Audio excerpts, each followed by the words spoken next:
எந்த நாவில் புது பாட்டு எந்த இயேசு தருகிறார்.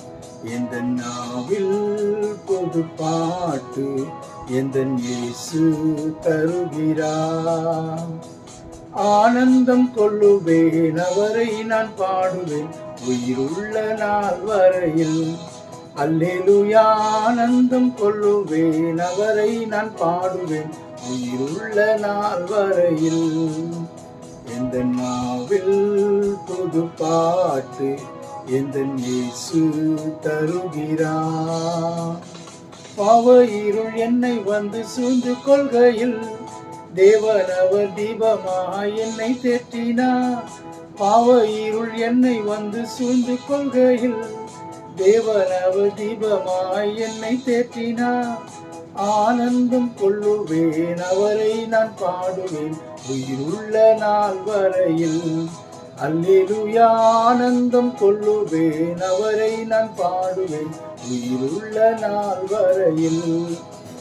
எந்த நாவில் புது பாட்டு எந்த இயேசு தருகிறார். சேற்றில் விழுந்த என்னை அவர் தூக்கி எடுத்தார். நாற்றமெல்லாம் ஜீவ ரத்தம் கொண்டு மாற்றினார். சேற்றில் விழுந்த என்னை அவர் தூக்கி எடுத்தார்.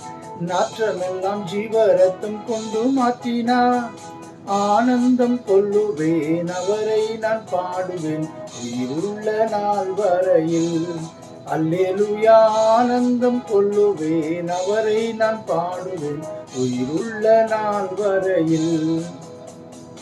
நாவில் புது பாட்டு எந்த இயேசு தருகிறார். எந்த நாவில் புது பாட்டு எந்த இயேசு தருகிறார். அல்லேலூயா. எல்லாரிலும் பார்த்தீங்கன்னு சொன்னால் இந்த ஆண்டவராகிய இயேசு கிறிஸ்து பாடுவது அவ்வளவு ஒரு இன்பமானது. அதனால்தான் எந்த நாவில் புது பாட்டுன்னு சங்கீதத்தில் சொல்லப்பட்டிருக்குது. எந்த நாவில் புது பாட்டை ஆண்டவர் தருகிறார். அவருக்கு புது புதுதாக பாடல் பாட வேண்டும். ஏனென்று சொன்னால் ஒவ்வொரு நாளும் புதிய புதியவைகளை அவர் செய்கிறவராய் இருக்கிறார். நேற்று இருந்தது போல இன்றைக்கு இல்லை, இன்றைக்கு இருந்தது போல நாளைக்கு இல்லை. ஒவ்வொரு நாளும் அவர் அதிசயமாய் நம்மளை நடத்துகிறவராய் இருக்கிறார். அல்லேலூயா. அப்படிப்பட்ட அந்த தேவனுக்கு நாம் புது பாட்டை பாட வேண்டும். அல்லேலூயா. இந்த நாளிலும் எந்த நாவில் புது பாட்டை அவர் தருகிறபடியினாலே அவரை ஸ்தோத்தரிப்போம், துதிப்போம், அவரை என்றென்றும் போற்றுவோம். அவரை துதிப்பதும் அவரை கீர்த்தனம் பண்ணுவதும் நல்லது என்று சொல்லப்பட்டிருக்கிறது. அல்லேலூயா. இந்த நாளிலும் இந்த தேவன் என்றென்றும் மாறாத நல்ல தேவனை நாம் போற்றி துதிப்போம். ஒவ்வொரு நாளும் அவரை போற்றுவோம், புகழுவோம், அவருக்கு நன்றி செலுத்துவோம். இந்த தேவனே நாம் துதிக்க துதிக்க, அவரை ஆராதிக்க ஆராதிக்க தேவன் நம்மளோடு கூட இடைப்படுவார். அந்த இடத்துல அசுத்த ஆவிகள் இருந்தாலும் அது நம்மளை விட்டு விலகி ஓடி போகும். பவுலும் சீலாவும் துதித்த போது சிறைச்சாலை கதவுகள் திறந்தன, கட்டுகள் எல்லாம் மறந்தன. துதி செய்வதே நல்லது என்று சொல்லப்பட்டிருக்கிறது. வேற என்னங்க ஆண்டவர் நம்மளிடத்தில் எதிர்பார்க்கிறார்? நாம் எகிப்து தேசத்திலே அடிமைத்தனத்திலிருந்து கொண்டு வந்ததின் நோக்கமே அவரை ஆராதிக்க, அவரை துதிக்க, அவரை போற்ற, அவரை புகழ, அவரை வணங்க. இந்த நாளிலும் இந்த தேவனை நாம் ஆராதிப்போம், இந்த தேவனை நாம் துதிப்போம், இந்த தேவனை நாம் போற்றுவோம், புகழுவோம். இந்த கர்த்தர் நல்லவராய் இருக்கிறார். அல்லேலூயா. பாவமை ஸ்தோத்தரிக்கிறோம் ஆண்டவரே. துதிகளின் மத்தியில் வாசம் செய்கிறவரே, துயாதி தூயவரே, அப்பா உம்மை நன்றியோடு துதிக்கிறோம் ஐயா. உம்மை நன்றியோடு துதிக்கிறோம் ஆண்டவரே. உமக்கு நன்றி செலுத்துகிறோம் ஆண்டவரே. நீர் நல்லவர், வல்லவர், மகிமைக்கு பாத்திரர் ஆண்டவரே. உம்மை நன்றியோடு துதிக்கிறோம் ஐயா. உம்மை நன்றியோடு துதிக்கிறோம் ஆண்டவரே. அப்பா, நீர் எவ்வளவு நல்லவர் ஆண்டவரே. நீர் எவ்வளவு வல்லவர் ஆண்டவரே. நீர் எவ்வளவு மகிமைக்கு பாத்திரராய் இருக்கிறீரே ஐயா. உம்மை நன்றியோடு, உம்மை நன்றியோடு, உம்மை நன்றியோடு துதிக்கிறோம், ஸ்தோத்தரிக்கிறோம் ஆண்டவரே. இந்த நாளிலும் தகப்பனே உமக்கு நன்றி செலுத்துகிறோம் அப்பா. உமக்கு நன்றி செலுத்துகிறோம் ஆண்டவரே. ஹalleluya, ஹalleluya, ஹalleluya. உம்மை ஸ்துதிக்கிறோம், உம்மை ஸ்தோத்திரிக்கிறோம், உம்மை போற்றுகிறோம், உம்மை புகழுகிறோம், உம்மை வணங்குகிறோம். 7 குத்து விளக்கின் மத்தியிலே உலாவிக் கொண்டிருக்கிறவரே, உம்மை ஸ்தோத்திரிக்கிறோம் அப்பா. எங்களுக்காய் அடிக்கப்பட்டீரே, உமக்கு ஸ்தோத்திரம். எங்களுக்காக ஆண்டவரே மரித்தீரே, உமக்கு ஸ்தோத்திரம். எங்களை உயிரோடு ஆண்டவரை காத்து வருகிறீரே, உமக்கு ஸ்தோத்திரம். எங்களுக்காக என்றென்றும் நிலைத்திருக்கும்படியாய் உயிரோடு வந்தவரே, உமக்கு ஸ்தோத்திரம் ஐயா. உமக்கு ஸ்தோத்திரம் ஆண்டவரே. உம்மை துதிக்கிறோம், உம்மை துதிக்கிறோம், உம்மை ஆராதிக்கிறோம் ஆண்டவரே. உமக்கு நன்றி செலுத்துகிறோம் ஆண்டவரே. கர்த்தாவே, 1000 10,000 பேர்களில் சிறந்தவரே, அல்பாவும் ஒமேகாவும் ஆனவரே, ஆதியும் அந்தமும் ஆனவரே, நேற்றும் இன்றும் என்றும் மாறாதவராய் இருக்கிறீரே, உமக்கு ஸ்தோத்திரம். மனிதர்கள் மாறி போகலாம், நம்பினவர்கள் கைவிடலாம், ஆனாலும் என்றும் கைவிடாதவரே, என்றும் நிலைத்திருக்கிறவரே, இருக்கிறவரே, உம்மை ஸ்தோத்தரிக்கிறோம் ஐயா. உம்மை ஸ்தோத்தரிக்கிறோம் ஆண்டவரே. ஹalleluya. சிங்காசனத்திலே வீற்றிருக்கிறவரே, உம்மை ஸ்தோத்தரிக்கிறோம். ஹalleluya. உமக்கு நன்றி ராஜா, உமக்கு நன்றி ராஜா. உம்மை கோடான கோடி நன்றி செலுத்துகிறோம். ஹalleluya. கர்த்தாவே, இந்த நாளிலும் துதிக்கிற வேளையிலே எதிரான சத்துருக்கள் ஆண்டவரே நொறுங்கி விழுவார்களாகப்பா. இந்த எல்லா குடும்பத்திற்கும் விரோதமாய் செயல்படுகிறவர்கள் ஆண்டவரே உம்முடைய துதி எடுக்கும் போது சாத்தான் ஓடி போவான் ஆண்டவரே. ஹalleluya, ஹalleluya. உமக்கு நன்றி ராஜா, உமக்கு நன்றி ராஜா. உமக்கு கோடான கோடி நன்றி ராஜா. எத்தனை பெரிய ஸ்லாக்கியம் ஆண்டவரே. கர்த்தாவே, ஒன்றுக்கும் உதவாத இருந்த இவர்களை எடுத்து பயன்படுத்துகிறீரே. சேற்றில் விழுந்த என்னை அவர் தூக்கி எடுத்தீரே அப்பா. என்னுடைய நாற்றமெல்லாம் உம்முடைய ஜீவ ரத்தத்தினாலே ஆண்டவரை துடைத்தீரே. ஹalleluya. உமக்கு நன்றி ராஜா. கர்த்தாவே, இந்த உலகத்திலே எத்தனை பெரிய பாக்கியம் ஆண்டவரே, ரட்சிப்பு. ஹalleluya. அதை எனக்கு கொடுத்தீரே, இலவசமாய் கொடுத்தீரே. இந்த நாளிலும் ஆண்டவரே, எவ்வளவு பெரிய மோசமான சூழ்நிலையில் இருந்தாலும் அவருடைய வாழ்க்கையை மாற்றுகிறவரே, உமக்கு நன்றி அப்பா. உமக்கு நன்றி ராஜா. கோடான கோடி நன்றி தகப்பனே. இந்த துதி பலிகளை எல்லாம் என் ஆண்டவரும் இரட்சகருமாகிய இயேசு கிறிஸ்துவின் மூலமாக பிதாவே உமக்கு ஏறெடுக்கிறேன் ஐயா. உமக்கு நன்றி ராஜா. இந்த நாளிலும் ஆண்டவரே, கடந்த வாரத்திலே நாங்கள் பார்த்து கொண்டு வருகிற நீர் பார்க்கிறவராய் இருக்கிறீர் ஆண்டவரே. உம்முடைய கண்கள் உலாவிக் கொண்டிருக்கிறவராய் இருக்கிறபடினாலே இந்த தொடரை நாங்கள் பார்த்து கொண்டு வருகிறோம் அப்பா. இந்த நாளிலும் ஆண்டவரே, நீ நியாயங்களை பார்க்கிறவராய் இருக்கிறீர்.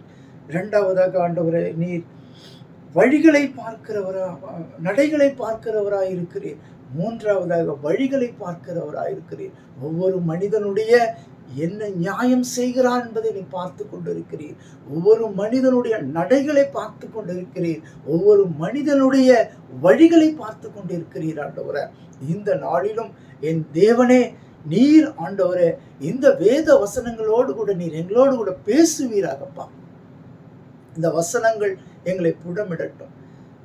வேத வசனம் சொல்லப்பட்டபடி இரவும் பகலும் அவருடைய வேதத்தில் பிரியமாய் இருக்கிற மனுஷன் பாக்கியவான் என்று சொல்லப்பட்டிருக்கிறதே. இந்த நாளிலும் இந்த வேத வசனங்களை ஆராய்கிறவர்களாய் எங்களை மாற்றுங்க ஆண்டவரே. இந்த வேத வசனங்களை தியானிக்கிறவராய் எங்களை மாற்றுங்க ஆண்டவரே. உம்முடைய கரத்திலே நாங்கள் ஒப்பு கொடுக்கிறோம் ஐயா. தேவன் தாமே எல்லாவற்றையும் பொறுப்பெடுத்துக் கொள்ளுங்க. எல்லாருடைய இருதயத்தையும் அறிந்திருக்கிறவரே, நீர் ஸ்திரப்படுத்துங்க, பலப்படுத்துங்க, நிலைப்படுத்துங்க. எல்லாவற்றையும் உடைய கரத்திலே ஒப்பு கொடுக்கிறோம் ஐயா. இயேசு கிறிஸ்துவின் மூலம் ஜெபிக்கிறோம் எங்கள் நல்ல பிதாவே, ஆமீன். இந்த நாளிலும் பார்த்தீங்கன்னு சொன்னா, நியாயமானவைகளை பார்க்கிறது. அவருடைய கண்கள் நியாயமானவைகளை பார்க்கிறது. இந்த நாளிலும் அநேகர் பார்த்தீங்கன்னு சொன்னா, இந்த சாலை ஓரங்கள்ல இருப்பாங்க. அவங்களுக்கெல்லாம் என்ன பண்றீங்கன்னு சொன்னா, அநேகர் என்ன பண்றாங்க, அவர்களுக்கு உணவு கொடுக்கிறார்கள், தண்ணீர் கொடுக்கிறார். இன்றைக்கு அது ரொம்ப ஃபேமஸாக நடந்து கொண்டு வருகிறது. அதுக்கு காரணம் என்னன்னா, நான் பசியாய் இருந்தேன், நான் தாகமாய் இருந்தேன், நான் வியாதியாய் இருந்தேன், நான் சிறைச்சாலையில் இருந்தேன். ஆண்டவர் சொன்ன அந்த வார்த்தை எத்தனை பேரை போஷிக்குது தெரியுங்களா? எங்கெங்கெல்லாம் அனாதைகள், ஏழைகள் இருக்கிறார்களோ அவர்களுக்கெல்லாம் இந்த உணவுகள் கொடுக்கப்படுகிறது.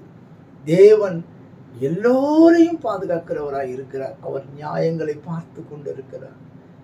அவர் காக்கை குறிகளுக்கும் நியாயம் செய்கிறவராய் இருக்கிறார். இந்த நாளிலும் பிரியமானவர்களே, நான் உங்களுக்கு சொல்லுகிறது என்ன என்று சொன்னால், இந்த தேவன் எவ்வளவு நன்மை செய்கிறவராய் இருக்கிறார் பாருங்க. அன்றைக்கு இந்த உலகத்தில் 3.5 வருடம் அவர் வாழ்ந்து கொண்டிருக்கும் பொழுதும் நன்மை செய்கிறவராய் சுற்றித் திரிந்தார். பிசாசு தீமை செய்கிறவராய் சுற்றித் திரிந்தான். ஆனால் ஆண்டவராகிய இயேசு கிறிஸ்து நன்மை செய்கிறவராய் சுற்றித் திரிந்தால், இன்றைக்கு அவர் மரித்து உயிரோடு எழுந்து சதாகாலம் நம்மளோடு கூட இருக்கிறார். அவர் சொல்லி போன அந்த வார்த்தைகள் மற்றவர்களை போஷித்து கொண்டிருக்கிறது. அல்லேலூயா. அவர் நியாயங்களை பார்க்கிறவராய் இருக்கிறார். ஒரு நாள் வரும், அந்த நாளிலே தேவனுக்கு முன்பாக நிற்கும் பொழுது நாம் செய்த எல்லா காரியங்களும் அவருக்கு முன்பாக வரும். ஆகையினால்தான் அவர் நியாயங்களை பார்க்கிறவர். இந்த வசனத்தை நான் வாசிக்கிறேன் பாருங்க. சங்கீதம் 17:2 உம்முடைய சந்நிதியில் இருந்து என் நியாயம் வெளிப்படுவதாக, உம்முடைய கண்கள் நியாயமானவளை நோக்குவதாக. தாவீதுக்கு நன்றாகவே தெரியும், தேவன் மேல ஒரு உண்மையிலே ஒரு பயம் உள்ளவர். அவர் தவறு செய்து விட்டார். ஆனால் அதற்கு பிறகு தவறு செய்ததாக எந்த இடத்திலும் சொல்லப்படவில்லை. காரணம் என்ன? அவர் ஒரு மனிதனாக இருந்தார், பலவீனமாக இருந்தார். ஆனாலும் அது நிமித்தம் அந்த தண்டனை. அப்போ ஆண்டவர் எவ்வளவு பெரியவர் என்பதை அவர் அறிந்து கொண்டார். நாம் சாதாரணமாக நினைத்து கொண்டிருந்தோம், இந்த தேவன் எவ்வளவு பயங்கரமான தேவன். அவர் நியாயங்களை பார்க்கிறவராய் இருக்கிறாரே. அதன் பிறகு ஸ்டெடி ஆயிட்டு பேசுறாரு பாருங்க. என்ன சொல்றாரு? நியாயமானவைகளை நோக்குவதாக. அப்ப அவர் உள்ளத்துக்குள்ள என்ன வந்துடுச்சு? இன்றைக்கும் நம்மளுடைய வாழ்க்கையில, பழைய வாழ்க்கையில, நம்மளுடைய வாழ்ந்த வாழ்க்கையில நாம் எப்படியெல்லாம் இருந்தோன்றது நமக்கு தான் தெரியும். என்ன சொல்றீங்கன்னு கேட்டீங்கன்னா, நாம வாழ்ந்த வாழ்க்கை, நாம் நியாயம் செய்து நீதி செய்து வாழ்ந்தோமா என்று நமக்கு தெரியும். ஆனால் நாம் பாவிகளாக இருக்கையிலே நம்மளை நீதிமானாக மாற்றினார். அல்லேலூயா. நாம் பாவம் செய்து கெட்டு அழிந்து கொண்டிருந்தோம். இந்த பாடல் பாடலுமே, சேற்றில் விழுந்த என்னை அவர் தூக்கி எடுத்தார். அப்படி தூக்கி எடுத்து நியாயாதிபதியாக நம்மளை நீதிமானாய் மாற்றிவிட்டார். அல்லேலூயா. அப்படி நீதிமானாய் மாற்றிவிட்ட நம்மை அவர் பார்த்து கொண்டிருக்கிறவராய் இருக்கிறார். அவர் நியாயத்தை பார்க்கிறவராய் இருக்கிறார். இவன் என்ன செய்கிறான்? இவனை ரட்சித்தேனே, இவனை ரட்சித்து மீட்டெடுத்தேனே, இவன் நரகத்திலே போகாதபடி மீட்டெடுத்தேனே, இவன் நரகத்தில் அழிந்து போகாதபடி மீட்டெடுத்தேனே, இவன் என்ன செய்கிறான் என்று நியாயத்தை காண்கிறவராய் இருக்கிறார். ஆகையினால் தான் தாவீது சொல்லுகிறார். அதன் பிறகு அவர் ஆண்டவர் சொல்ற வார்த்தை பார்த்தீங்கன்னு சொன்னா, தாவீது என் இருதயத்துக்கு ஏற்றவன் என்று சொல்லி, ரிப்பண்டன்ஸ், மனம் திரும்புவதற்கு பிறகு தாவீதுனுடைய எல்லா செயல்பாடுகளும் தேவனை பிரியப்படுத்ததை போல இருந்தது. அல்லேலூயா. அப்படி பிரியப்படுத்ததா இருந்ததுனாலதான் அவர் சொல்லுகிற வார்த்தை நியாயங்களை நோக்குவீராக என்று சொல்லி. இன்னொரு வசனத்தை வாசிக்கலாம். சங்கீதம் 98:9 அவர் பூமியை நியாயம் தீர்க்க வருகிறார். ஏன் நம்ம இந்த உலகத்திலே வாழும் பொழுது அவர் நியாயத்தை பார்க்கிறார்னு சொன்னா, ஒவ்வொரு காரியத்தையும் பார்த்து கொண்டிருக்கிறாருன்னா அதுக்கு காரணம் என்ன? நான் மீட்ட என் பிள்ளைகள் நியாயம் செய்கிறார்களா, அநியாயம் செய்கிறார்களா? ஏன் அவர் நியாயம் தீர்க்க வருகிறார்? இந்த வசனம் என்ன சொல்லுது பாருங்க. 98:9 அவர் பூமியை நியாயம் தீர்க்க வருகிறார், பூலோகத்தின் நீதியோடும் ஜனங்களை நிதானத்தோடும் நியாயம் தீர்ப்பார். அவசரமா நீதி செய்கிறவங்க அல்ல. இந்த உலகத்தின் நீதி பார்த்தீங்கன்னு சொன்னா, பார்த்த உடனே அது என்ன நடந்தது, என்ன சம்பவம் கூட தெரியாது. அவர்களுக்கு என்ன செய்வாங்க? நீதி செய்வாங்க, அநீதி செய்வாங்க. ஆனால் இந்த இடத்துல நீங்க பார்க்கீங்கன்னு சொன்னா, அவர் நிதானமாய் நியாயம் செய்கிறவராய் இருக்கிறார். அல்லேலூயா. சற்று சிந்தித்து பார்க்க வேண்டும் பிரியமானவர்களே. இன்னொரு வசனத்தை நான் வாசிக்கிறேன். சங்கீதம் 99:4 ராஜாவின் வல்லமை நீதியில் பிரியப்படுகிறது, தேவரீர் நியாயத்தை நியாயம் தீர்க்கிறீர், நீர் யாக்கோப்பில் நியாயமும் நீதியும் செய்கிறீர். அல்லேலூயா. அவர் நீதி செய்கிற தேவன். ஆகையினால் தான் அவர் என்ன பண்றாரு? பிதா நீதி செய்கிற தேவன். அவர் நீதியை தான் பார்க்கிறார். இன்றைக்கு நம்மளுடைய நீதி கந்தையும் குப்பையுமாய் இருக்கிறது. ஆனா என்ன செய்கிறார்னு பார்த்தீங்கன்னு சொன்னா, அவர் நீதி செய்கிறவராய் இருக்கிறதுனால அவர் நீதியை மாத்திரம்தான் பார்ப்பார். இன்றைக்கு அந்த நீதியை நாம் இலவசமாக பெற்றோம். அந்த ஆண்டவராகிய இயேசு கிறிஸ்து இந்த உலகத்திற்கு வரவில்லை என்று சொன்னால், அந்த ஆண்டவராகிய இயேசு கிறிஸ்து நமக்காக அடிக்கப்படவில்லை என்று சொன்னால், அந்த ஆண்டவராகிய இயேசு கிறிஸ்து நமக்காக ரத்தம் சிந்தப்படவில்லை என்று சொன்னால், அந்த ஆண்டவராகிய இயேசு கிறிஸ்து நமக்காக உயிர்த்தெழுந்து சதாகாலம் நம்மளோடு கூட இருக்கவில்லை என்று சொன்னால், நிச்சயமாகவே நாம் பாவிகளாகவே இருந்திருப்போம். பிதாவுக்கு முன்பாக நிற்பதற்கு எந்த தகுதியும் நமக்கு இல்லை. ஆனால் பிதா யாரை பார்க்கிறார்? அவருடைய ஒரே பேரான குமாரனை பார்க்கிறார். அவர் முழுவதும் பரிசுத்தமானவர், அவர் நீதி உள்ள தேவன். ஆகையினால் தான் இந்த நாளிலும் அவர் நியாயத்தை பார்க்கிறார். அந்த நியாயத்தை பார்க்கும் பொழுது நம்மிடத்திலே உள்ள நியாயமெல்லாம் ஒன்றுமில்லாமல் போய்விடும். ஆனால் அந்த நீதி நியாயம் எப்படி நமக்கு கிடைக்கும் என்று சொன்னால், அந்த ஆண்டவராகிய இயேசு கிறிஸ்து மூலியமாக. ஆகையினாலே பிரியமானவர்களே, இந்த நீதியை பெற்றுக்கொள்ள வேண்டும் என்று சொன்னால் அதற்கு ஒரே வழி ஆண்டவராகிய இயேசு கிறிஸ்து. நாம் பாவிகளாய் இருக்கையிலே நம்மளை நோக்கி வந்தார். நாம் பாவிகளாய் இருக்கையிலே நம்மளை ரட்சித்தார். ஹல்லேலூயா. பாருங்க, அதனால்தான் இந்த வசனம் எப்படிலாம் சொல்லப்பட்டிருக்கு பாருங்க. அப்போஸ்தலர் சங்கீதம் 103:6 பாருங்க. ஒடுக்கப்படுகிற யாவருக்கும் கர்த்தர் நீதியையும் நியாயத்தையும் செய்கிறார். அதை தான் நம்மளிடத்தில் எதிர்பார்க்கிறார். ஒடுக்கப்படுகிற யாவரையும். இந்த உலகத்தில் இருக்கிற வாய்ப்புகள் எல்லாம் எதற்காக பயன்படுத்தணும்னு சொல்றாங்கன்னு சொல்லி பார்த்தீங்கன்னு சொன்னா, ஒடுக்கப்படுகிறவர்களுக்கு. ஹல்லேலூயா. இந்த ஒடுக்கப்படுகிறவர்களுக்கு நாம நியாயம் செய்ய வேண்டும். இந்த உலகத்திலே நம்ம எப்படி படைத்திருக்கிறார்னு பார்த்தீங்கன்னு சொன்னா, நம்மளை நீதி உள்ளவராய் படைத்தார், நீதி உள்ளவராய் மாற்றி இருக்கிறார். நம்ம எப்படி பார்க்கிறார்னு பார்த்தீங்கன்னு சொன்னா, அவருடைய சாயலாய் நம்மளை உருவாக்கி இருக்கிறார். அப்போ நாம் அவருடைய சாயலாய் இருக்கும் பொழுது தேவனுடைய நீதி நாம் எப்படி நிறைவேற்றுகிறோம், நம் பாவத்திலிருந்து மீட்டெடுத்த அந்த இயேசுவின் நாமத்தை எப்படி மகிமைப்படுத்துகிறோம், இன்றைக்கு நாம் செய்கிற சேவைகள், நாம் செய்கிற உதவிகள், இது எல்லாமே என்ன சொல்லுகிறது, எதை காட்டுகிறது? தேவனுடைய நாமத்தை மகிமைப்படுத்துகிறது. என் பாவத்திலிருந்த என் மகனை நான் ரட்சித்தேன், இன்றைக்கு அவன் என்னுடைய நீதியும் நியாயத்தையும் செய்து கொண்டு வருகிறார் என்று சொல்லி அவருடைய நாமம் மகிமைப்படும். அல்லேலூயா. சற்று சிந்தித்து பார்க்க வேண்டும் பிரியமானவர்களே. இங்க பாருங்க, அப்போஸ்தலர் 17:31. ஏன் இவர் நியாயத்தை பார்க்கிறார், ஏன் நீதியை பார்க்கிறான்னு பார்த்தீங்கன்னா, இந்த அப்போஸ்தலர் 17:31 அதுக்கு அழகாக பதில் சொல்லப்பட்டிருக்கிறது பாருங்க. மேலும் ஒரு நாளை குறித்திருக்கிறார், அதிலே அவர் தாம் நியமித்த மனுஷனை கொண்டு பூலோகத்தை நீதியாய் நியாயம் தீர்ப்பார். அந்த மனுஷன் மரித்தோரிலிருந்து எழும்பினதினாலே அதன் நிச்சயத்தை எல்லோருக்கும் விளங்க பண்ணினார் என்றார். பாருங்க, இந்த இடத்துல என்ன சொல்றார் பாருங்க. ஏன் நம்மளை நியாயம் உள்ளவர்களாய் பார்க்கிறார், ஏன் நாம் நியாயம் செய்ய வேண்டும் என்று பார்க்கிறார்? ஏனென்று சொன்னால், ஒரு நாள் நம்மை நியாயம் தீர்க்கிறவர்களாக வைக்கிறார். தூதர்களையும் நியாயம் தீர்க்கும்படியாக நம்மளை வைக்கிறார். எவ்வளவு ஒரு வல்லமை உள்ள இந்த நம்மளை அவர் எப்படியெல்லாம் பார்த்து கொண்டு வருகிறார்னு பார்த்தீங்கன்னு சொன்னால், நம்முடைய கை சுத்தத்தை பார்க்கிறார், நம்முடைய இருதயத்தின் சுத்தத்தை பார்க்கிறார். இதையெல்லாம் பார்த்து வருகிறதனுடைய முடிவு என்ன? நம்மை அழைத்தவர்களோ அநேகர், தெரிந்து கொள்ளப்பட்டவர்களோ சிலர், இப்படிப்பட்டவர்களை நோக்கி கொண்டு இருக்கிறார். ஏன்? இவர்கள் நியாயம் தீர்க்கிறவர்களாக மாற்றப்பட வேண்டும் என்பதற்காக. அல்லேலூயா. பாருங்க, இந்த நாளிலும் இன்னொரு வசனத்தை நான் வாசிக்கிறேன் பாருங்க. அன்னாள் எப்படி துதிக்கிறாள் பாருங்க. அன்னாளுடைய வாழ்க்கையிலே இருந்த அந்த மாறாவின் கசப்பை மாற்றினவர் ஆண்டவராகிய இயேசு. அவர் துதிக்கிற துதி பார்த்தீங்கன்னு சொன்னா, இந்த 1 சாமுவேல் 2:10 வசனம் சொல்லப்பட்டிருக்கிறது.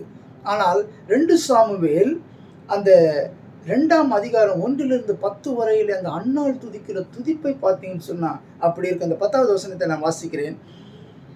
கர்த்தரோடே வழக்காடுகிறவர்கள் நொறுக்கப்படுவார்கள், வானத்திலிருந்து அவர்கள் மேல் முழங்குவார். கர்த்தர் பூமியின் கடையாந்தரங்களை நியாயம் தீர்த்து தாம் ஏற்படுத்தின ராஜாவுக்கு பலனடைத்து தாம் அபிஷேகம் பண்ணினவரின் கும்பை உயர பண்ணுவார் என்று துதித்தாள். பாருங்க, இந்த 1வது வசனத்திலிருந்து 2வது அதிகாரம் 1 சாமுவேல் 2வது அதிகாரம் 1வது வசனத்திலிருந்து 10வது வசனத்தை நீங்க வாசித்து பார்ப்பீர்கள் என்று சொன்னால், அதிலே அன்னாள் துதிக்கிற துதிப்பு. அது கடைசியா அந்த 10வது வசனத்துல என்ன சொல்லுகிறார் பார்த்தீங்கன்னு சொன்னா, அவர் சொல்றார் பாருங்க, பூமியின் கடையாந்தரங்களை நியாயம் தீர்த்து, இந்த நியாயாதிபதியாகிய ஆண்டவராகிய இயேசு கிறிஸ்து வரும்பொழுது நாம் எப்படி இருக்க வேண்டும் என்பதற்காக தேவன் இந்த வசனங்கள் மூலியமாக நம்மளோடு கூட பேசி கொண்டு வருகிறார். அவர் நியாயத்தை பார்க்கிறவராய் இருக்கிறார். ஹல்லேலூயா. இன்னொரு வசனத்தை நான் வாசிக்கிறேன். சங்கீதம் 7:8 பாருங்க. கர்த்தர் ஜனங்களுக்கு நியாயம் செய்வார். கர்த்தர் எப்படி செய்கிறாரா? ஜனங்களுக்கு நியாயம் செய்வார். கர்த்தாவே என் நீதியின்படியும் என்னிலுள்ள உண்மையின்படியும் எனக்கு நியாயம் செய்யும். இந்த நாளிலும் நாம இந்த உலகத்துல வாழ்ற வாழ்க்கை, நாம மற்றவர்களுக்கு செய்கிற தான தர்மங்கள், நாம் மற்றவர்களுக்கு செய்யும் உதவிகள், இப்படி எல்லா விதத்திலையும் நாம் சரியாக இருக்கும் பொழுது நாம் ஆண்டவருடைய வருகையை நோக்கி கொண்டு இருக்கிறோம். அவர் எப்ப வந்தாலும் நான் ரெடின்ற மாதிரி இருக்கலாம். ஏன்னு சொல்லி கேட்டீங்கன்னு சொன்னா, இந்த வசனத்திலே சொல்லப்பட்டிருக்கிறபடி அவருடைய நீதி நியாயங்களை நாம் கடைபிடிப்போம் என்று சொன்னால், அவருடைய சாயலாய் இருக்கிற நாம் அவருக்கு பிரியமாய் நடப்போம் என்று சொன்னால், நிச்சயமாகவே அவருடைய வருகையிலே நாம் நிச்சயமாக தயாராக காத்து கொண்டு இருக்கலாம். இந்த நாளிலும் இன்னைக்கு ரிசர்வேஷன் பண்றோம். இங்க இருந்து கோயம்புத்தூர் போறதுக்கு ரிசர்வேஷன் டிக்கெட் பண்றோம். அந்த ரிசர்வேஷன் டிக்கெட் பண்ணிட்டு போன உடனே ட்ரெயினில் அங்கே வந்து உடனே ட்ரெயின் இருக்கிறதோ இல்லையோ, ஆனால் நமக்கு என்ன தெரிகிறது? நமக்குரிய சீட்டு அங்கே இருக்கிறது என்று நம்பிக்கையிலே நம்ம வாழ்ந்து கொண்டு இருக்கிறோம், போகிறோம். ஒரு மாதத்திற்கு முன்பாக ரிசர்வேஷன் பண்ணிடுறோம். ஆனால் நம்ம என்ன நினைக்கிறோம்? கோயம்புத்தூர் போகிறோம், அந்த கோயம்புத்தூர் போகிறதுக்கான டிக்கெட் நம்ம எடுத்துட்டோம், ஆகையினாலே நமக்கு நிச்சயமாக சீட்டு உண்டு என்ற நம்பிக்கையோடு இன்றைக்கு நம்பிக்கையோடு இருக்கிறோம். அதுபோல நம்மளுடைய வாழ்க்கையிலும் ஆண்டவராகிய இயேசு கிறிஸ்து வரும் பொழுது தேவன் நிச்சயமாகவே நான் அவரோடு கூட இருப்பேன் என்ற அந்த விசுவாசத்தோடு நாம் வாழ வேண்டும். இன்றைக்கு ஒன்றில் பிரியமானவர்களே, நீங்க எப்படிப்பட்டவர்களாக இருந்தாலும் சரி, நமக்காக விலைக்கிரயம் கொடுக்கப்பட்ட நம்மளை மீட்டெடுத்திருக்கிற அந்த ஆண்டவராகிய இயேசு கிறிஸ்து இருக்கிறார். அவர் நம்மளை மீட்டெடுத்து விட்டார்.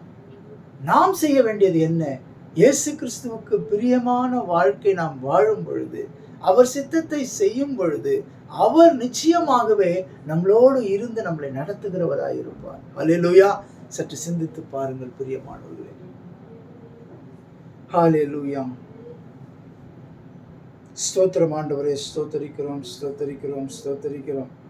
ஹல்லேலூயா. இன்னொரு வசனத்தை பார்க்கலாம். சங்கீதம் 96:13. அவர் வருகிறார். ஆண்டவராகிய இயேசு கிறிஸ்து வரப்போகிறார். பழைய ஏற்பாட்டு காலத்தில் சொல்லப்பட்டபடி, நோவாவின் காலத்தில் சொல்லப்பட்டபடி ஆண்டவர் வரப்போகிறார் என்று அந்த மனம் திரும்புங்கள் என்று சொல்லி நோவா சொல்லி கொண்டிருக்கும் போது அதை குறித்து யாரும் கவலைப்படவில்லை. இன்றைக்கும் ஆண்டவராகிய இயேசு கிறிஸ்து வரப்போகிறார். நாம் அதற்கு தயாராக இருக்கிறோமா? நாம் அதற்கு சரியான ஒரு காலத்தில் வாழ்ந்து கொண்டு இருக்கிறோம். நாம் அதற்கு ஏற்றபடி வாழ்ந்து கொண்டு இருக்கிறோமா என்று சொல்லி சற்று சிந்தித்து பார்க்க வேண்டிய சூழ்நிலையில நாம் இருக்கிறோம். ஹல்லேலூயா. சற்று சிந்தித்து பாருங்கள் பிரியமானவர்களே. அடுத்ததாக பார்த்தீங்கன்னு சொன்னா,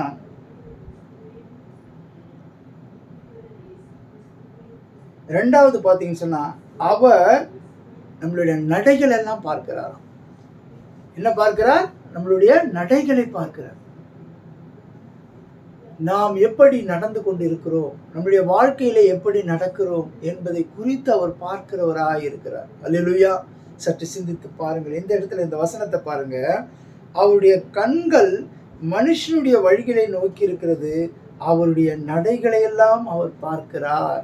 இன்றைக்கு பார்த்தீங்கன்னு சொன்னா, நாம நடந்து போகிற நடைகளை கூட ஆண்டவர் பார்க்கிறார். என்ன நோக்கத்துக்காக நாம் இந்த உலகத்திலே ஒரு காரியத்தை செய்வதற்காக போகிறோம் என்பதை குறித்து பார்க்கிறார். அநேகர் பார்த்தீங்கன்னு சொன்னா, தீமை செய்வதற்கு விரைந்தோடும் கால்.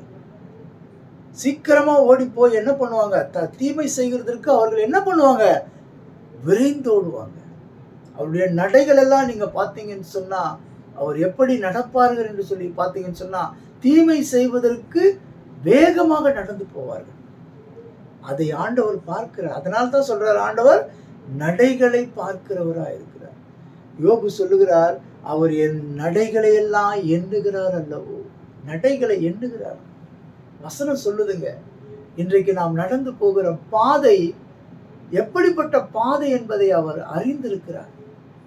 தீமை செய்வதற்கு நம் கால்கள் நடந்து போகிறதா? இன்றைக்கு பார்த்தீங்கன்னு சொன்னா, ஒயின் ஷாப்புக்கு போறதுக்கு பார்த்தீங்கன்னு சொன்னா, இந்த மக்களுடைய கால்கள் அவ்வளோ ஸ்பீடா, ஒருத்தர் வந்து கேட்குறாரு, காசு கேட்குறாரு, அந்த காசை கொடுத்து வாங்கிக்கிட்டு அவர் போற ஸ்பீடு பார்த்தீங்கன்னு சொன்னா, அந்த நடைகள் எண்ணுகிறார்னு ஆண்டவர் சொல்றாரு. அந்த நடைகள் எவ்வளவு ஸ்பீடா போகுது தெரியுங்களா அந்த ஒயின் ஷாப்புக்கு? இதையெல்லாம் தேவன் பார்த்து கொண்டு இருக்கிறார். இந்த மனிதர்கள் எல்லாம் ரட்சிக்கப்பட வேண்டும். இந்த பாவத்திற்காக விரைந்து ஓடுகிற இந்த கால்கள் எல்லாம் ரட்சிக்கப்பட வேண்டும். சுவிசேஷகனுடைய பாதங்கள் மலையின் மேல் எவ்வளவு அழகாய் இருக்கிறது என்று சொல்லப்பட்டிருக்கிறது. அந்த பாதங்கள் எப்படி அழகாய் இருக்கிறது? சுவிசேஷ அறிவிக்கருடைய பாதங்கள் மலையின் மேல் எவ்வளவு அழகாய் இருக்கிறது என்று சொல்லி ஏசாயாவில் சொல்லப்பட்டிருக்கிறது. அப்போ நம்முடைய அவருடைய நடைகளை பார்க்கிறார். என் மகன் நடக்கிற நடை எந்த நடை? மற்றவர்களை வாழ வைக்கிற நடையா, அல்லது நாம் நடந்து போகி மற்றவர்களை கெடுக்கிற வழியா என்று சொல்லி ஆண்டவர் அறிகிறார். அதனால்தான் சொல்றார், அவர் நடைகளை எல்லாம் பார்க்கிறாராம்.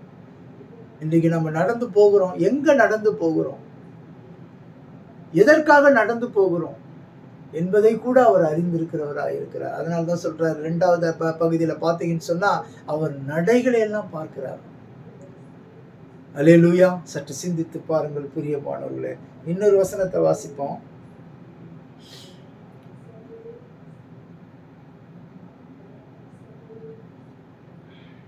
அல்லேலூயா. ஸ்தோத்திரம், ஸ்தோத்திரம், ஸ்தோத்திரம், ஸ்தோத்திரம்.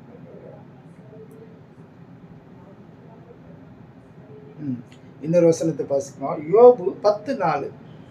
மாம்ச கண்கள் உமக்கு உண்டோ? மனுஷன் பார்க்கிற பார்வையா பார்க்கிறீங்களோன்னு யோபு கேட்கிறார். மனுஷன் பார்க்கிற பிரகாரமாய் பார்க்கிறீரோ? அவருடைய வேதனை நிமித்தம், ஒரு சோதனை நிமித்தம் அவர் இருக்கும் பொழுது அந்த சூழ்நிலைகளில் சொல்லுகிற வார்த்தை என்னன்னு பார்த்தீங்கன்னு சொன்னா, மனிதன் பார்க்கிற பார்வையில பார்க்கிறீரோ? ஆண்டவர் சொல்றார், என் வழிகள் உன் வழிகள் அல்ல, என் நினைவுகள் உன் நினைவுகள் அல்ல. அவருடைய நினைவுகளே வேறு, அவர் பார்க்கிற பார்வையே வேறு. அவர் மனிதன் பார்க்கிற பார்வையை போல பார்ப்பது அல்ல. அவருடைய நினைவுகள் மனிதனுடைய நினைவுகள் அல்ல. இந்த நாளிலும் சற்று சிந்தித்து பார்க்க வேண்டும் பிரியமானவர்களே. நாம் எப்படிப்பட்ட வாழ்க்கை வாழ்ந்து கொண்டிருக்கிறோம்? நம்மளுடைய நடைகள் எப்படிப்பட்டதாக இருக்கிறது? நம்மளுடைய நியாயங்கள் எப்படிப்பட்டதாக இருக்கிறது? அதை தான் இந்த இடத்துல தேவன் இதை பார்க்கிறவராக இருக்கிறார். இன்றைக்கு நாம எதை செய்தாலும் சரிங்க, நம் தேவனுக்கு முன்பாக வெளியரங்கமா இருக்கிறோம், நிர்வாணமா இருக்கிறோம். அவருக்கு மறைவானது ஒன்றுமில்லை. அவர்தான் நம்மளை படைத்தார், அவருக்கு எல்லாம் தெரியும். ஆனால் இந்த இடத்துல சொல்லப்பட்டிருக்கிற வசனத்தின்படி என்ன சொல்லப்பட்டிருக்கிறது பார்த்தீங்கன்னு சொன்னா, அவர் நியாயத்தை பார்க்கிறவராய் இருக்கிறார், அவர் நடைகளை பார்க்கிறவராய் இருக்கிறார். இன்னொரு வசனத்தை நான் வாசிக்கிற பாருங்க. யோபு 11:11 பாருங்க. மனுஷனுடைய மாயத்தை அவர் அறிவார். இன்னைக்கு எத்தனை பேர்கள் மனிதர்களாக நம்ம வாழ்ந்து கொண்டு இருக்கிறோம். நம்முடைய உள்ளத்திலே ஒன்று நினைத்து கொண்டு வெளியிலே ஒன்று பேசுகிறோம். நம் உள்ளத்திலே ஒரு எண்ணங்களை கொண்டு இருக்கிறோம். ஆனால் வெளியிலே பேசும்பொழுது பார்த்தீங்கன்னு சொன்னா, அது எதுவுமே தெரியாத போல பேசும். அதை குறித்து தான் இந்த இடத்துல சொல்றாரு பாருங்க. யோபு 11:11 மனுஷனுடைய மாயத்தை அவர் அறிவார், அக்கிரமத்தை அவர் கண்டு அதை கவனியாதிருப்பாரோ? இன்றைக்கு பார்த்தீங்கன்னு சொன்னா, இந்த நாட்டில் நம்ம வாழ்ந்து கொண்டு இருக்கிறோம். இந்த நாட்டில் எதெல்லாம் நீதி செய்கிறாங்க, எதெல்லாம் அநியாயம் செய்கிறாங்கன்னு சொல்லி எல்லோரும் பார்த்து கொண்டு இருக்கிறார்கள். இதை கர்த்தர் பார்த்து கொண்டு இருக்கிறார். ஏற்ற காலத்திலே அவர் நிச்சயமாகவே நீதி நியாயம் செய்கிறவராய் இருக்கிறார். அவர் யாராக இருந்தாலும் சரி பிரியமானவர்களே, அவர் யார் யார் என்ன செய்கிறார்கள் என்பதை பார்த்து கொண்டிருக்கிறவராய் இருக்கிறார். அல்லேலூயா. அதனால தான் இந்த வசனத்துல அழகா சொல்லப்பட்டிருக்கிறது. யோபு 11:11 வாசித்து பாருங்க. மனுஷனுடைய மாயத்தை அவர் அறிவார். மாய்மாலமான வாழ்க்கை, உள்ளே ஒரு வாழ்க்கை, வெளியிலே ஒரு வாழ்க்கை, இப்படி வாழ்ந்து கொண்டிருப்பதையும் அவர் பார்க்கிறார். இன்றைக்கு நாம் எல்லோருமே என்ன செய்ய வேண்டும் என்று சொன்னால், அவர் பார்க்கிறார் என்ற எண்ணம் நமக்குள்ளே இருக்கும் என்று சொன்னால், நம்ம எங்கே போனாலும் சரி, என்ன செய்தாலும் சரி, தேவன் நம்மளை பார்த்து கொண்டு இருக்கிறார் என்ற எண்ணம் நமக்குள்ளே இருந்தது என்று சொன்னால், நிச்சயமாகவே நாம் அவர் விரும்புகிற வாழ்க்கையிலே வாழ முடியும். அதற்கு ஞானம் வேண்டும். அது எப்படி அந்த ஞானம் கிடைக்கும்னு பார்த்தீங்கன்னு சொன்னால், கர்த்தருக்கு பயப்படுதலே ஞானத்தின் ஆரம்பம். கர்த்தருக்குள்ள ஒரு பயம் இருந்துச்சுன்னு சொன்னால், எல்லாமே ஆன்மீகம் தாங்க. எல்லாமே ஆன்மீகம் தான். ஒரு ஃபேன்ல இருந்து வர சவுண்டை லிசன் பண்றது கூட ஆன்மீகம் தான். மனதை ஒருநிலைப்படுத்தினதும் ஆன்மீகம் தான். ஆனால் இந்த ஆன்மீகம் எப்படிப்பட்ட ஆன்மீகம்னு சொன்னா, பயத்தினால் வருகிற ஆன்மீகம், கர்த்தர் மேல் உள்ள பயத்தினால் வருகிற ஆன்மீகம். இந்த ஆன்மீகத்துக்கு வல்லமை உண்டு. இந்த ஆன்மீகம் நித்தியமாய் நிலைத்திருக்கக்கூடியது. இந்த ஆன்மீகம் என்றுமே நிலைத்திருக்கிறதா இருக்கிறது. அதுதான் ஆண்டவர் மேலே நம்ம வைக்கிற அந்த பயம். அந்த பயம் நமக்குள்ளே இருக்கும் என்று சொன்னால், தேவன் சொல்லுகிற இந்த காரியங்கள் எல்லாம் நிச்சயமாகவே நம்மளால கடைபிடிக்க முடியும். அவர் நியாயத்தை பார்க்கிறவராய் இருக்கிறார், நம்முடைய நடைகளை பார்க்கிறவராய் இருக்கிறார். இப்படி அவர் நியாயத்தை பார்க்கும்பொழுது நாம் எப்படி வாழ்கிறோம் என்று நம்ம உள்ளத்துக்கு தெரியும். அவர் நடைகளை பார்க்கும்பொழுது இந்த நடை எங்கு செல்லுகிறது என்பது நமக்கு தெரியும். அப்படி இந்த நடைகளையும் நியாயங்களையும் பார்க்கிறவர் நம்மை பார்த்து கொண்டிருக்கிறார் என்ற பயம் நமக்குள்ளே இருக்கும் என்று சொன்னால், நிச்சயமாகவே இந்த காரியங்களில் நாம் கடந்து போவது எளிது. அதனால்தான் அதிகாலையிலே நாம் ஜெபம் பண்ணும்பொழுது என்ன ஜெபம் பண்ணணும்? வழிகளை கர்த்தருக்கு ஒப்புவித்து அவர் மேல் நம்பிக்கையாயிரு, அவரே காரியத்தை வாய்க்க பண்ணுவார். நம்மளுடைய நம்பிக்கை யார் மேல இருக்கணும்? அவர் மேல இருக்கணும். அப்படி இருக்கும் என்று சொன்னால், நிச்சயமாகவே நான் சொல்லுகிறேன் பிரியமானவர்களே, இந்த சூழ்நிலைகளை நாம் கடந்து போவது எளிதாக இருக்கும். அதற்குத்தான் இங்கே வசனம் சொல்லப்பட்டிருக்கிறது. முதலாவது தேவனுடைய ராஜ்யத்தின் நீதியின் தேடுங்கள், பின்பு இவைகள் எல்லாம் உங்களுக்கு கூட கொடுக்கப்படும். அப்போ இந்த காரியங்களிலே நாம் ஜெயிக்க வேண்டும் என்று சொன்னால், இந்த காரியங்களை கடைபிடிக்க வேண்டும் என்று சொன்னால், நாம் செய்ய வேண்டியது என்ன? முதலாவது யாரை தேடணும்? தேவனுடைய ராஜ்யத்தின் நீதியை தேடும் பொழுது இவை எல்லாவற்றையும் அவர் சரியாக கொண்டு போகிறவராய் இருப்பார். கர்த்தர் நல்லவர், அவர் கிருபை என்றும் உள்ளது. அவரை தேடுகிறவர் ஒருவரையும் அவர் புறம்பே தள்ளுகிறதில்லை. அவரிடத்தில் வருகிற ஒருவரையும் அவர் புறம்பே தள்ளுவதில்லை. அவரை நோக்கி பார்த்த முகங்கள் வெட்கப்பட்டு போவதில்லை. அவரை நோக்கி பார்த்த முகங்கள் பிரகாசமாய் இருந்தது என்றுதான் சொல்லப்பட்டிருக்கிறது. அவர் என்றைக்கும் நீதி உள்ள தேவனாய் இருக்கிறார். அவர் மனமாற மனுபுத்திரன் அல்ல. அவர் மனம் மாறுகிறவர் அல்ல. இன்றைக்கு மகனே, நான் உன்னை நடத்துவேன், நான் உன்னை தாங்குவேன், சுமப்பேன், தப்புவிப்பேன் என்று வசனம் சொல்லப்பட்டிருக்கிறது. அதன்படி நாம இந்த நாள் வரையிலும் தாங்கி தப்புவித்து நடத்துகிறவராக இருக்கிறார். கடந்த நாட்களிலே எனக்கு ஒரு சின்ன விபத்து ஏற்பட்டது. அந்த விபத்திலே பார்த்தீங்கன்னு சொன்னால், நிச்சயமாகவே எனக்கு வர விபத்துகளாம் கொஞ்சம் அதிகமாக தான் வருது. ஆனாலும் எப்படி அதிலிருந்து எனக்கு ஆண்டவர் விடுதலை கொடுக்கிறார், எப்படி அதிலிருந்து மீட்டெடுக்கிறார் என்று நினைக்கும் பொழுது என் தேவனை நான் துதிக்காமல் இருக்க முடியாது. அதான் அந்த அன்னாள் 1 சாமுவேல் 2வது அதிகாரம் 1லிருந்து 10வது வசனத்திலே அவர் துதிக்கிற துதியை பார்த்தீங்கன்னு சொன்னா, தேவனை குறித்து அப்படி துதிக்கிறாங்க. இன்றைக்கும் அவர் செய்து வருகிற நன்மைகள் ஒவ்வொரு நாளும் புதியவைகளாக இருக்கிறது. அதனால்தான் புது பாட்டை என் நாவில் தந்தார் என்று சொல்லி பாடுகிறோமே. ஏன் புது பாட்டை அவருக்கு பாடுகிறோம்? ஒவ்வொரு நாளும் புதியவைகளாய் அவர் நடத்துகிறார். ஒவ்வொரு நாளும் புதிய கிருபைகளால் நம்மளை நடத்துகிறார். ஒவ்வொரு நாளும் நமக்கு ஏற்பட்டிருக்கிற அந்த பிரச்சனைகளிலே விடுதலை ஆகுவதற்கு, அதிலிருந்து வெற்றி பெறுவதற்கு புதிய கிருபையினால் நம்மளை நடத்துகிறார். அந்த தேவனுக்கு நம்ம புது பாட்டை பாட வேண்டும். அந்த தேவனை வாயார துதிக்க வேண்டும். அந்த தேவனை மனதார துதிக்க வேண்டும். அவர் நல்லவர், அவர் வல்லவர், அவர் கிருபை என்றும் உள்ளது. ஹல்லேலூயா. இன்னொரு வசனத்தை நான் வாசிக்கிறேன் பாருங்க. யோபு 13:16. அவரே என் ரட்சிப்பு, மாயக்காரனோ அவர் சந்நிதியில் சேரான். அவரே என் ரட்சிப்பு. இன்றைக்கு பார்த்தீங்கன்னு சொன்னா, இந்த உலகத்துல எத்தனை கோடி கொடுத்தாலும் ரட்சிக்கப்படவே முடியாது. ரட்சிப்புங்கிறது என்னங்க? மனமாற்றம். நான் திருடனா இருக்கிறேன்னு சொன்னா திருட்டுல இருந்து வெளியில வர்றது. நான் கொள்ளைக்காரனா இருக்கிறேன்னு சொன்னா அந்த கொள்ளைக்காரன்ல இருந்து வெளியில வர்றது. நான் விபச்சாரக்காரனா இருந்தா நான் விபச்சாரக்காரத்துல இருந்து வெளியில வர்றது. நான் குடிகாரனா இருந்தா குடியிலிருந்து வெளியில வர்றது. நான் மாய்மாலக்காரனாக இருந்தால் மாய்மாலத்திலிருந்து வெளியில வர்றது. இது எல்லாத்துக்கும் காரணம் ரட்சிப்பு. இந்த ரட்சிப்பு ஒருவரால் மாத்திரம்தான் கொடுக்க முடியும். இந்த இருதயத்தை மாற்றுவது ஒருவரால் முடியாது பிரியமானவர்களே. அந்த பாதையில போ என்று சொல்லலாம், நல்ல காரியங்களை கற்றுக் கொடுக்கலாம்.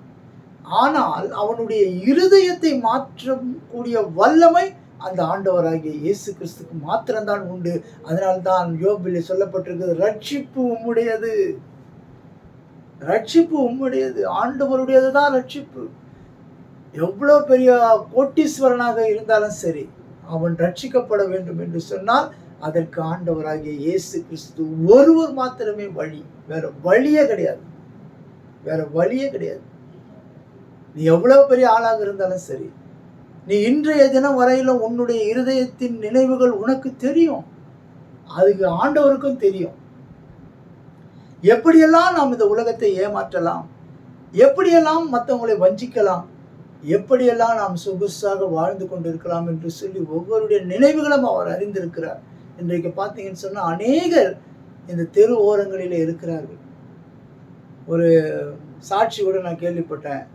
ஒரு வெயிலில் வண்டியை காரில் நின்றுக்கிட்டு இருக்கிறாரு, ஒருத்தர் பிச்சை எடுத்துகிட்டு இருக்கிறாங்க. ஆனால் அந்த இடத்துல என்ன நடக்குதுன்னு பார்த்தீங்கன்னு சொன்னால் எல்லோரும் காசு போடுறாங்க. ஆனால் ஒருவர் என்ன செய்கிறான்னு சொன்னீங்கன்னா, அந்த காரு கண்ணாடியை ஓப்பன் பண்ணிவிட்டு ஒரு வாட்டர் பாட்டில் எடுத்து கொடுக்குறாரு.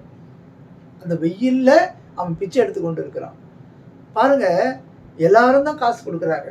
ஆனால் அந்த தாகத்தை தீர்ப்பதற்கு இந்த மனிதனுக்கு எவ்வளோ பெரிய ஞானத்தை ஆண்டவர் கொடுத்திருக்கிறார்.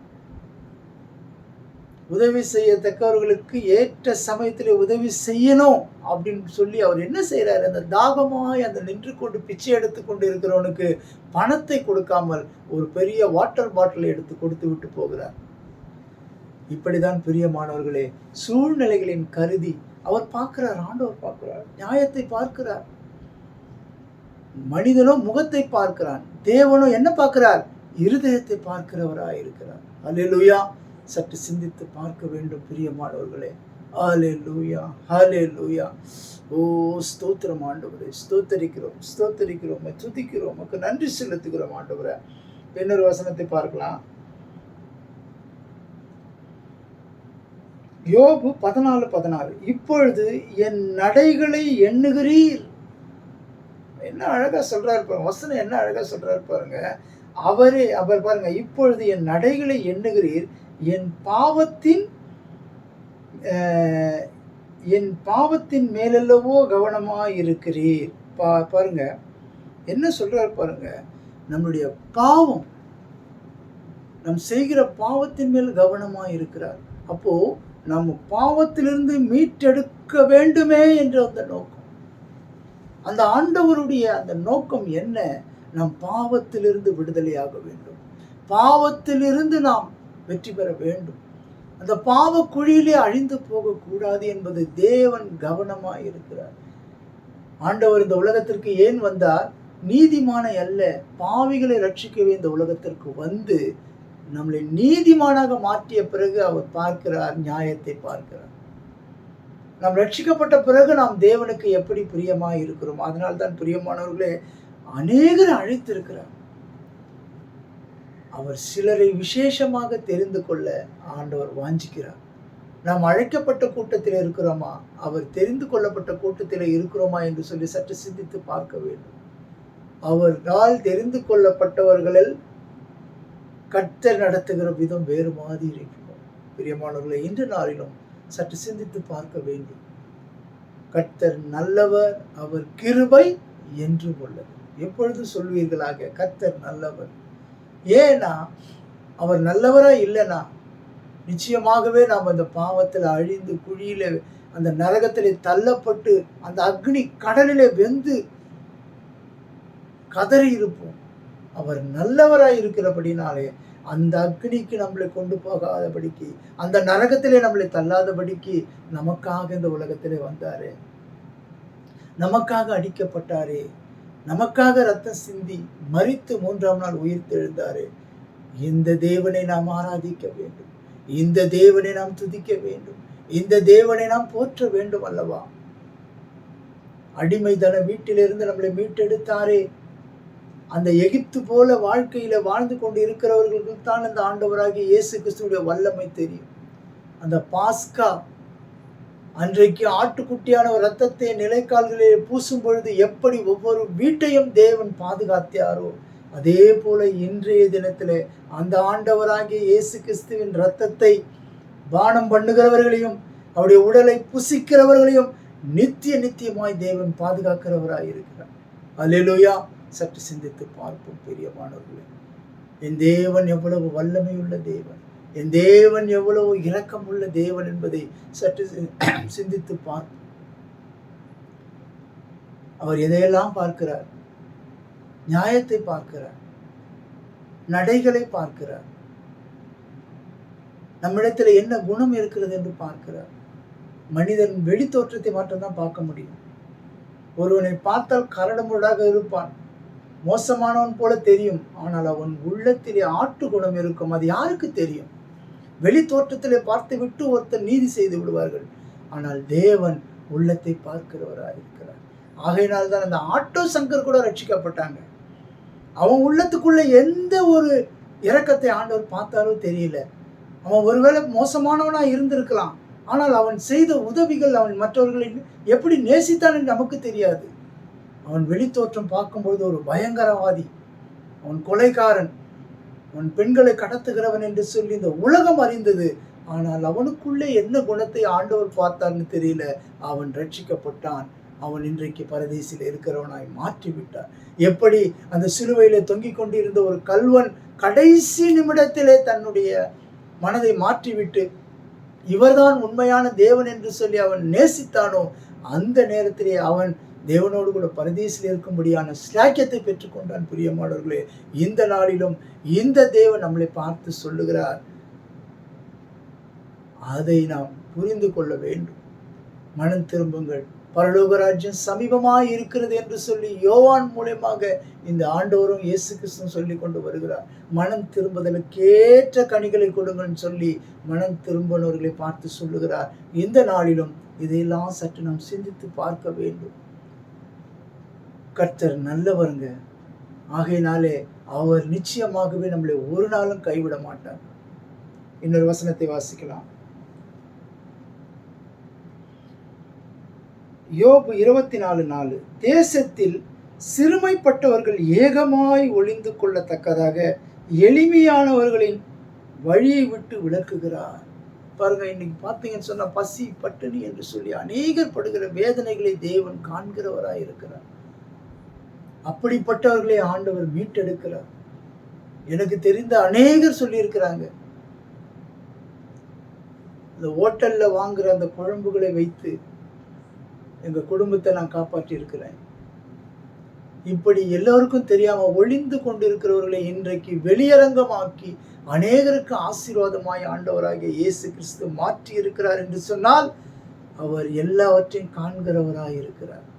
ஆகையினால்தான் இந்த நாளிலும் அவர் நியாயத்தை பார்க்கிறார், அவர் நடைகளை பார்க்கிறார். மூன்றாவதாக பார்த்தீங்கன்னு சொன்னா அவர் வழிகளை பார்க்கிறவராய் இருக்கிறார். பாருங்க, எரேமியா 16:17. என் கண்கள் அவருடைய எல்லா வழிகளின் மேலும் நோக்கமாய் இருக்கிறது, அவைகள் என் முகத்துக்கு முன்பாக மறைந்திருக்கிறதில்லை, அவளுடைய அக்கிரமம் என் கண்களுக்கு முன்பாக மறைவா இருக்கிறதும் இல்லை. வழிகளை பார்க்கிறார். நம்ம போகிற வழி எப்படிப்பட்ட வழி என்று சொல்லி பார்க்கிறார். விசாலமான வழியிலே செல்கிறவர்கள் ஜாலியாக தன்னுடைய வாழ்க்கையை அமைத்துக் கொள்வார்கள். நெருக்கமான வழியிலே செல்கிறவர்கள் முடிவிலே விசாலத்தை பெற்றுக்கொள்வார்கள். இந்த நாளிலும் நாம் தேர்ந்தெடுக்கிற வழி எந்த வழி? இன்றைக்கு வாலிப பிள்ளைகள் அநேக வழிகளை தேர்ந்தெடுக்கிறார்கள். தன்னுடைய உள்ளத்திற்கு ஏற்றபடி, தன்னுடைய இச்சைக்கு ஏற்றபடி, தன்னுடைய வசதிக்கு ஏற்றபடி, தன்னுடைய எல்லாவற்றையும் அனுபவிக்க வேண்டும் என்று சொல்லி தன்னுடைய வாழ்க்கையை அவர்கள் விசாலமாக்கி கொண்டே போய்கொண்டிருக்கிறார்கள். ஆனால் முடிவு பரிதாபமாக இருக்கும். ஆகையினால் இந்த இடத்துல ஆண்டவர் சொல்லுகிற வார்த்தை என்னன்னு பார்த்தீங்கன்னு சொன்னா, என் கண்கள் அவருடைய எல்லா வழிகளின் மேலும் நோக்கமாக இருக்கிறது. சற்று சிந்தித்து பார்ப்போம். நிறைய வசனங்கள் இருக்கிறது. நான் கடைசியாக ஒரு வசனத்தை மாத்திரம் சொல்லி முடிக்கலாம் என்று இருக்கிறேன். இதுக்கு எல்லாம் பார்த்தீங்கன்னு சொன்னா, இது வசனத்தினுடைய ரெஃபரன்ஸ் மட்டும் அவனை சொல்றேன். நீதிமொழிகள் 5:21, எரேமியா 23:23, 1 சாமுவேல் 16:7, யோபு 24:23, யோபு 28:24, சங்கீதம் 33:13, சங்கீதம் 33:14, சங்கீதம் 66:7, எரேமியா 4:13. கடைசியாக ஒரு வசனத்தை நான் வாசித்து முடிக்கிறேன். பிரியமானவர்களே, இந்த நாளிலும் இதனுடைய நோக்கம் எல்லாம் என்ன? அவர் நம்மளை ஒரு நாள் இந்த அப்போஸ்தலர்கள் சொல்லப்பட்டது போல நாம் நியாயம் தீர்க்கிறவர்களாய் நம்மளை மாற்றப் போகிறார். அதற்காக தான் அவர் நம்மளை பார்த்து கொண்டிருக்கிறார். நியாயத்தை பார்க்கிறவராய் இருக்கிறார், நடைகளை பார்க்கிறவராய் இருக்கிறார், வழிகளை பார்க்கிறவராய் இருக்கிறார். சற்று சிந்தித்து பார்த்து நம்முடைய வாழ்க்கை தேவனுக்கு பிரியமாய் மாற்றுவோம். முடியாத காரியம்தான். இந்த உலகத்திலே பொல்லாங்க நிறைந்த உலகத்திலே வாழ்ந்து கொண்டு இருக்கிறோம். இந்த வாழ்க்கையிலே நாம் நம்முடைய சீர்தூக்கி பார்ப்பது நிச்சயமாக கடினம்தான். ஆனால் கர்த்தராகிய ஆண்டவராகிய இயேசு கிறிஸ்துவை சார்ந்து கொள்வோம் என்று சொன்னால் நம்மளுடைய வழியை அவர் மாற்றுகிறவராயிருப்பார், நம்மளுடைய நடைகளை அவர் மாற்றுகிறவராயிருப்பார், நம்மை நியாயம் செய்கிறவர்களாய் மாற்றுகிறவராயிருப்பார். கடைசியாக அந்த வசனத்தை நான் வாசித்து முடிக்கிறேன். அற்பமான ஆரம்பத்தின் நாளை யார் அசட்டை பண்ணுவான்? பூமி எங்கு சுற்றி பார்க்கிறவர்களாகிய கர்த்தருடைய 7 கண்களும் செருபாபேலின் கையில் இருக்கிறது. தூக்கு நூலை சந்தோஷமாய் பார்க்கிறது என்றால் செருபாபேல் செய்கிற அந்த காரியத்தை குறித்து ஆண்டவர் சந்தோஷப்படுகிறாராம். இன்றைக்கு இந்த வசனம் கடைசியாக சொல்லப்பட்டிருக்கிற இந்த வசனத்தின்படி நம்மை குறித்து, நாம் சூழ்நிலையை குறித்து அவர் சந்தோஷப்படுகிறவராய் இருக்க வேண்டுமே தவிர அவர் துக்கப்படுகிறவர்களாய் இருக்கக்கூடாது. இந்த நாளிலும் சற்று நாம் சிந்தித்து பார்ப்போம். இந்த தேவனை ஆராதிப்போம், அவரை துதிப்போம். இந்த நாளிலும் வேத வசனங்களை ஆராயும்படியாய் தேவன் கொடுத்த கிருபைக்காய் அவருக்கு நன்றி செலுத்துவோம். ஹல்லேலூயா, ஹல்லேலூயா. உமக்கு நன்றி ராஜா, உமக்கு நன்றி, நன்றி, நன்றி ராஜா. இந்த நாளிலும் கர்த்தாவே, இந்த வேத வசனங்களை கேட்கிறவர்களும் இதை வாசிக்கிறவர்களும் பாக்கியவான்கள் என்று சொல்லப்பட்டது போல இந்த வசனங்களை நாங்கள் வாசித்தோம், இந்த வசனங்களை நாங்கள் கேட்டிருக்கிறோம். என் தேவன் எங்களையும் எங்கள் குடும்பங்களை ஆசீர்வதிப்பீராக. ஆண்டவரே, இந்த நாளிலும் ஆண்டவரே ஒவ்வொருவரையும் ஆசீர்வதிப்பீராக. ஒவ்வொரு குடும்பங்களிலும் சமாதானம், சந்தோஷம், மகிழ்ச்சி உண்டாவதாக. ஒவ்வொரு குடும்பத்தின் குறைகளும் நீங்குவதாக. ஒவ்வொரு குடும்பத்திலும் ஆண்டவரே ஆசீர்வாத மழை பொழிவதாக. இந்த நாளிலும் ஆண்டவரே உம்முடைய கரத்தில் ஒப்பு கொடுக்கிறேன் அப்பா. எல்லோர் மேலும் இரக்கமாக இருக்கிற தேவனே, எல்லோருக்கும் நன்மை செய்கிற தேவனே, இந்த நாளிலும் எங்கள் ஒவ்வொருவரையும் நீர் பெயர் பெயரை ஆசீர்வதிக்கும்படி ஜெபிக்கிறோம். எல்லாவற்றையும் பொறுப்பெடுத்துக் கொள்ளுங்க, ஆசீர்வதிங்க, வழிநடத்துங்க. இயேசு கிறிஸ்துவின் மூலம் ஜெபிக்கிறோம் எங்கள் நல்ல பிதாவே, ஆமேன். என் ஆத்மாவே கர்த்தரை ஸ்தோத்திரி, என் முழு உள்ளமையுடைய பரிசுத்த நாமத்தை ஸ்தோத்திரி. என் ஆத்மாவே கர்த்தரை ஸ்தோத்திரி, கர்த்தர் செய்த சகல உபகாரங்களையும் மறவாதே. நம் ஆண்டவராகிய இயேசு கிறிஸ்துவின் கிருபையும் பிதாவாகிய தேவனுடைய அன்பும் பரிசுத்த ஆவியானுடைய அந்யோன்ய ஐக்கியமும் இன்றும் என்றும் சதாகாலம் நம்ம அனைவரோடும் கூட இருப்பதாக. ஆமேன்.